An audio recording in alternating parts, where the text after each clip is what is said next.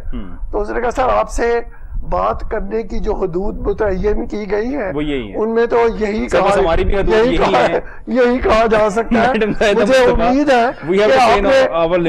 ہے کہ آپ نے جو سوال پوچھا تھا وہ آپ کو جواب مل گیا ہوگا. بس ہم بھی حدود میں رہیں گے سر, لیکن یہ ہے کہ آئی کین سی کہ جو 10 پوائنٹ ایجنڈا دیا گیا تھا اس میں سے کچھ نہ کچھ کام تو ہوتا نظر آ رہا ہے کہ ڈالر اوپن مارکیٹ میں 340 پہ تھا, 300 سے نیچے آ چکا ہے انٹر بینک میں بھی, اور آج 298 کی پرائس کے اوپر آ چکا ہے انٹر بینک میں, اور اوپن مارکیٹ میں it is less than that.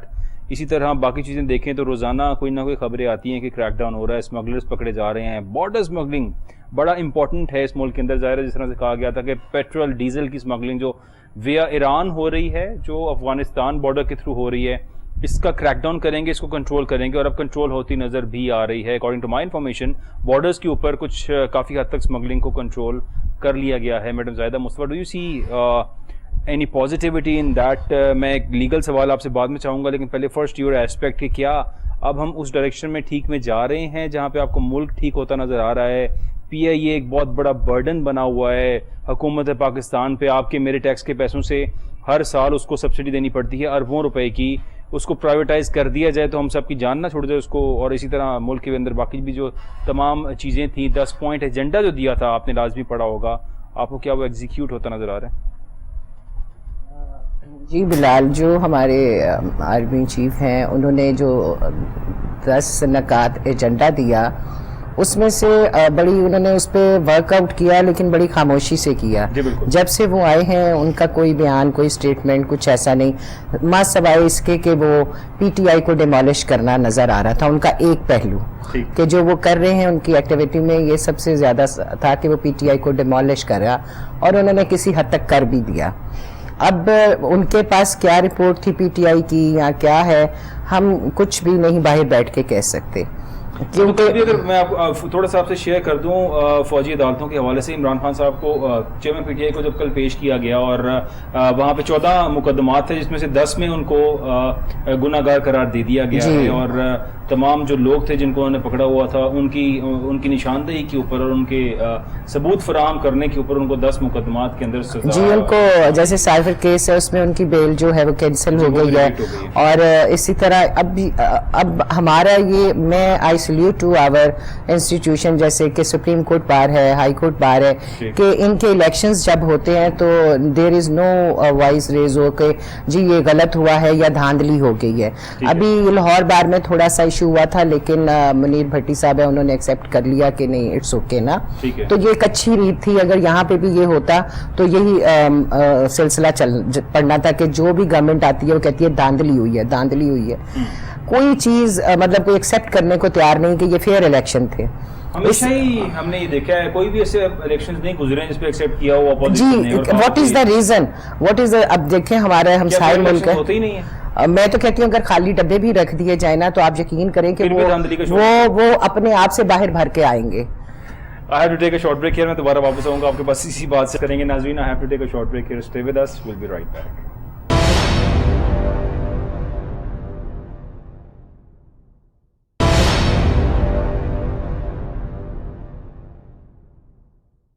Welcome back ناظرین, اور میں اپنی بات کا آغاز کروں گا دوبارہ سے, اور آئی ول اسٹارٹ مسٹر باب سے میں بات کا آغاز کروں گا. میں یہاں پہ ضمانت کینسل ہو گئی ہے آج, اور کہا جا رہا ہے کہ جو ضمانت تھی اس کو کینسل کر دیا گیا ہے.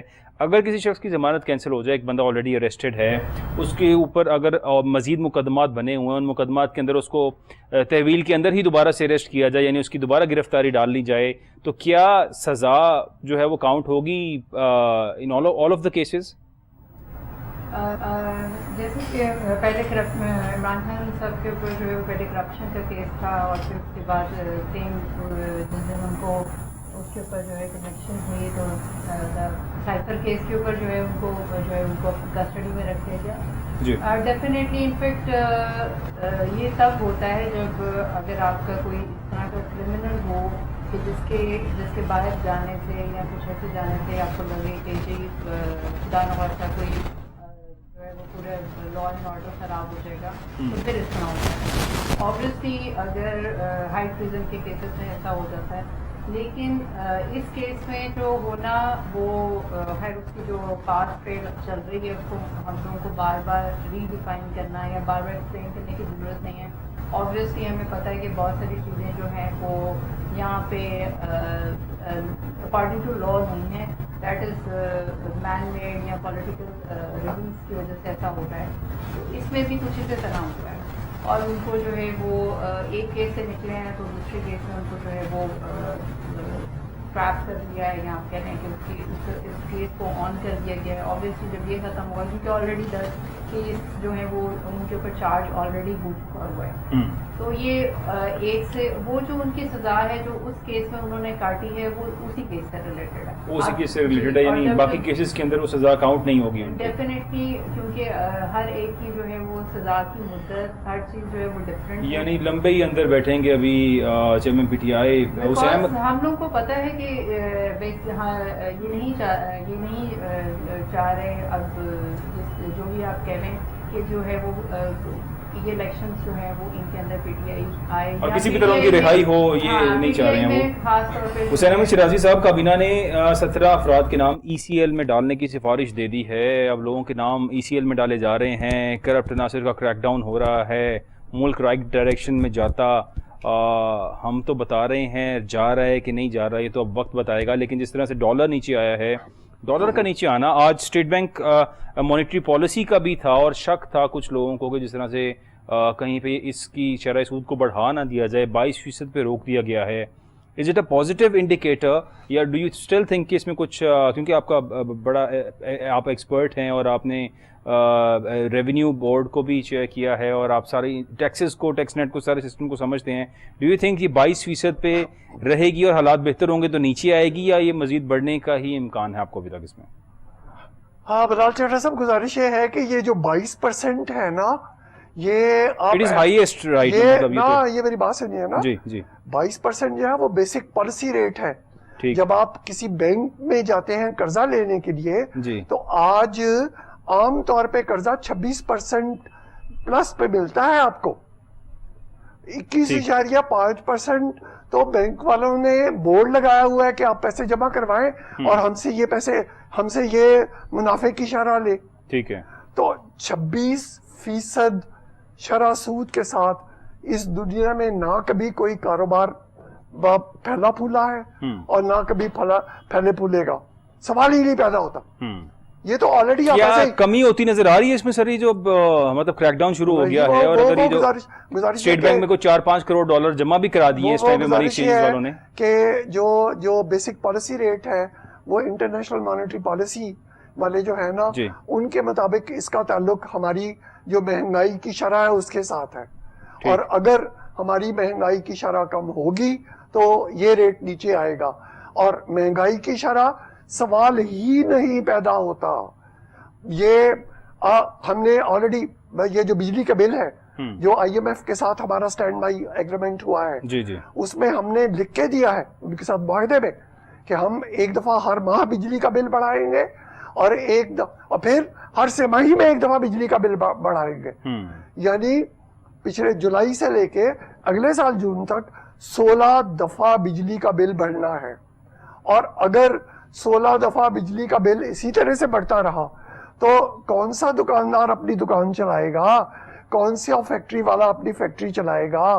فیکٹری چلا کے اگر وہ مال بنا بھی لے گا تو انٹرنیشنل مارکیٹ میں جہاں لوگوں کے پاس نا جس کے پاس 7 روپے یا 10 روپے یونٹ بجلی جس نے خرید کے انڈیا میں جو مال بنایا ہے اور جس نے 6% یا 7% انڈیا میں سود لے کے مال بنایا ہے. سر کتنا آسان ہے, اگر ایران سے گیس لے لیں, آپ الیکٹریسٹی کانٹریکٹ کر لیں, ان کے ساتھ کسی کانٹریکٹ میں چلے جائیں. وہ گزارش یہ ہے کہ امریکہ نے 8 ملکوں کو ویور دیا ہوا ہے کہ آپ ایران سے بے شک یہ کام کر لیں. ٹھیک ہے, ہم ایران سے 8 ملکوں میں ہم نہیں ہیں نا. ہم سر کیا ہم غلام ہے کہ ہم امریکہ ہمیں اجازت دے گا تو ہم ایران سے لیں گے ورنہ نہیں لے سکتے؟ ایران سے ہم $1 ارب کا تیل سمگل کرواتے ہیں ہر سال. مور دین دیٹ سر, اسمگلنگ جو $1 ارب جو ایک رف سا اسٹیمیٹ ہے. تو ہم ان سے تیل لے سکتے ہیں, ہم ان سے جو پیٹرولیم پروڈکٹس ہیں وہ لے سکتے ہیں, ہم ان سے بہت کچھ ہے سر, گروسریز ہے. I have visited that country, بڑا پوٹینشیل ہے وہاں پہ سر. ہم ان سے گیس لے سکتے ہیں. ہم نے ایک ٹاپی معاہدہ کیا تھا. جی بالکل, گیس پائپ لائن کا. ترکمانستان, ایران, پاکستان اور انڈیا. سر اس میں بھی 2024 میں کوئی ہم فائن تو نہیں پے کرنے والے؟ جی 2018 میں 2018 وہ جو ہم نے بنایا تھا, اگر 2024 تک وہ اپنا پائپ لائن لے آئے ہیں اور ہماری پائپ لائن بنانے کا بھی ارادہ بھی کوئی نہیں ہے. میڈم زاہدہ, ارادہ تو بڑا اسٹرانگ ہے اس ٹائم پہ سپہ سالار کا, اور he has got the cane in his hand, اور اب وہ کہہ رہے ہیں کہ میں سب کچھ ٹھیک کروں گا, تو شاید 2024 تک وہ جو پائپ لائن کا ریمیننگ پارٹ ہے اس کو بھی کمپلیٹ کر لیا جائے. what do you think on that? آپ کی بات بجا ہے, ہونے کو تو یہاں کچھ بھی ہو سکتا ہے. ٹھیک, لیکن جیسے کہ تھا کہ ان کا کانٹریکٹ تھا کہ ہم اتنی پائپ لائن لے آئیں گے, آپ اپنی پائپ لائن لے آئے گا, اور لمیٹڈ ٹائم میں اگر وہ پائپ لائن نہیں آتی تو ہم کو پتہ نہیں کتنے 18 کھرب کوئی ارب ہمیں پینالٹی پے کرنی ہے. آئی ایم ایف تو علیحدہ ہے, آئی ایم ایف علیحدہ ہے, یہ پینالٹی ہمیں علیحدہ سے پے کرنی ہے. اچھا, اب ہم جو ہے ایران ہمیں گیس دے رہا ہے یا کوئی بھی ہم پروڈکٹ اس سے لے رہے ہیں, تو ہم وہ سارے کانٹریکٹ کینسل کری جا رہے ہیں کیونکہ امریکہ نہیں چاہتا کہ ہم ایران سے رہے, کیونکہ وہ ایک بلاک ہے اگینسٹ ہونے کا, امریکہ اور ایران کا. تو امریکہ تو انتخابات بھی چاہ رہا ہے, آج اس نے کہا ہے کہ وقت پہ اکارڈنگ ٹو دا لا انتخابات ہونے چاہیے. جی, اب اگر میں آپ کی بات کاٹتی ہوں کہ اگر امریکہ نے کہہ دیا پھر تو ہو ہی جائیں گے, پھر ہو جائیں گے. اور پھر دیکھیے کہ اگر جیسے چائنا ہے, 5-7 سال پہلے بہت زیادہ یہ رولا تھا کہ چائنا ہمیں 500 روپیہ فی گھر بجلی دے رہا ہے, 300 دے رہا ہے, تو کیوں نہیں لی گئی؟ دیکھیں اگر ہم آئی ایم ایف سے بھی تو قرضہ لے رہے ہیں نا, وہ تو پوری ورلڈ میں ہم ناک کٹا بیٹھے ہیں, لیکن اگر ہم ایز کانٹریکٹ بیسس پہ ان سے یہ پروڈکٹس لیتے تو ہم باعزت طریقے سے سروائیو کر سکتے تھے. ہمارے جو سپہ سالار ہے, انہوں نے جو عزم اٹھایا ہے کہ میں یہ پاکستان کو ٹھیک کروں گا, اور یہ انہوں نے اسمگلنگ پہ اور کرپٹ لوگوں کے خلاف کریک ڈاؤن شروع کیا. ہاں جی, کریک ڈاؤن شروع کیا. کشمور اور کراچی کی سرحدوں پہ وہ تیل پکڑا گیا, وہ چیزیں پکڑی گئی. آج 17 لوگوں کا نام بھی ECL میں آ گیا. ان کے ڈفرینٹ FIRs ہوئے ہیں, لیکن آپ یہ بتائیے کہ وہ سارا جو آئل پکڑا گیا پروڈکٹس وہ کہاں ہیں؟ کیا وہ ان کو ایڈ کر کے آئل میں یا کچھ ہے تو اس کو نیچے لایا جا سکتا ہے نا, پرائسز کو, اس کو اس میں شامل کریں خزانے میں اور اس کی پرائسز کو لائیں. ہاں, یہ بہت بڑی اچیومنٹ ہے کہ ڈالر کچھ آگے بڑھنے کی بجائے کچھ پیچھے آیا. 340 سے اوپر مارکیٹ, یعنی لیس دین 300 پہ آنا, اور ود ان ڈیز. تو انشاءاللہ اگر اسی طرح یہ کام کریں پاکستان کی فیور کے لیے اور پبلک ویلفیئر کے لیے, تو مائٹ بھی حالات بہت اچھے ہو جائیں. پبلک ویلفیئر کے لیے کام کریں تو مائٹ بھی حالات اچھے ہو جائیں گے. حالات اچھے ہوتے نظر آ رہے ہیں, بالکل ہے. اب دیکھیں عمران خان جو ہے وہ چیئرمین PTI تھے, ٹھیک ہے. آپ ہمارا یہ بہت افسوسناک پہلو ہے کہ ہمارے پاس in future there is know leadership. میں بچوں کو پڑھا رہی ہوں, آپ پڑھا رہے ہیں, ہم اتنا پیسہ لگا رہے ہیں, but they are not interested to come join the politics, ٹھیک ہے. ان کے لیے ایک ڈرٹی گیم ہے. اب جیسے ہمارے باپ دادا پہ بھٹو اور وہ راج کر رہے تھے, پھر ہم پہ زرداری آ گئی, اب ہمارے بچوں پہ بلاول آ جائے گا, مریم جی آ جائیں گی. ہاں, تو یہ ہم بکی ہوئی قوم ہے, ان کے ہاتھوں ہم عوام بکی ہوئی ہیں. اب دیکھیں کسی سوشل میڈیا آج کل آپ کے 1 منٹ میں خبر آ جاتی ہے. اب جیسے کہ جرمنی یا کسی بھی معذرت کے ساتھ غلط نام ہو سکتا ہے, پیٹرول کا ریٹ بڑھا, پوری قوم نے وہاں پہ ٹریفک جیم کرنے شروع کر دیے تو وہ 1 گھنٹے ہمارے یہاں بھی جب ریٹ بڑھتے ہیں تو ایک دم ٹریفک جیم ہوتی ہے پیٹرول پمپس کے باہر. ہمارے جیم پیٹرول پمپس کے باہر جہاں لائنیں لگ جاتی ہیں ٹریفک جیم کر دیتے ہیں بالکل بالکل. وہ بھی احتجاج ہی ہو رہا ہوتا ہے گیس اپنے ایک ٹینک کے پیسے بچانے کے لیے پوری قوم نکل پڑتی ہے پیٹرول ڈلوانے, یکجا ہوتے ہیں اس معاملے پہ ٹینک فل کرا لیا جائے, اور اس وقت بھی پیٹرول پمپ والا کہتا ہے 2000 سے اوپر کا پیٹرول نہیں ڈلے گا. بہت شکریہ میرے تمام گیسٹ کا, حسین احمد شیرازی صاحب آپ کا شکریہ, زاہدہ مصطفیٰ صاحب آپ کا شکریہ, Rabab Salman thank you so much for being in the show. ناظرین آپ سب کا دیکھنے کا بہت شکریہ. ہے سپہ سالار نے جو عزم اٹھایا ہے 10 پوائنٹ ایجنڈا جو دیا ہے اس کو پراپرلی ایگزیکیوٹ کر لیں, کیونکہ ایک ایجنڈا مشرف صاحب نے بھی دیا تھا 7 نکاتی ایجنڈا کمپلیٹ نہ کر سکے. اللہ کرے سپہ سالار صاحب اس کو پورا کر لیں اور ملک کو ٹھیک ڈائریکشن میں لے جائیں اور انتخابات بھی ہو جائیں, کیونکہ عام انتخابات ہوں گے. That is the solution to do everything in the country. آپ سب کا دیکھنے کا بہت شکریہ, اپنا خیال رکھیے گا, اللہ حافظ.